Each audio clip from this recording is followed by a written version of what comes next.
The best piece of advice I would give everyone is to say yes to things within reason. We got to have boundaries. And especially when you're earlier in your career, like set those boundaries right away.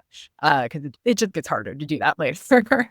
That was really what was like life changing for me in my career trajectory. I happened to be at organizations that were experiencing like a lot of growth while I was there. But even if you're not, there's always going to be opportunities where you can raise your hand. And I think, when you have the ability to do so, it's a great thing to take on new projects. I was part of lots of new teams.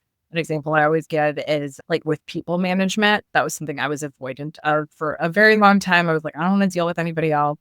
But of course, like in some roles, you sort of have to become a people manager to advance. So when that happened for me, naturally, like, it became the best part of my job. I loved doing it.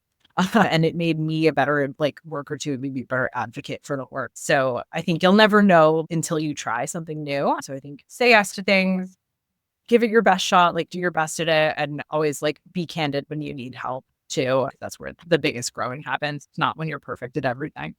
That, and I would also say volunteer. I started in my role at WRISE. I was at Grid for many years, and that was when I first engaged with WRISE professionally. And then after I left that job, I was like, I got to stay involved. So I became a member and a volunteer.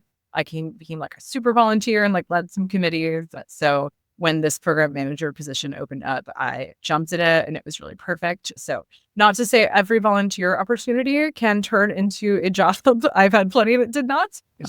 But you think you'll always get something really special out of them, especially like this unique type of opportunity where it is relevant to your career as well. There's definitely a lot of like networking and connections to be made. So yeah, definitely volunteer. I'll shamelessly plug that WRISE is always looking for new volunteers. You can find our core about our website if you're interested. Awesome. We'll link that for anybody who sees this video.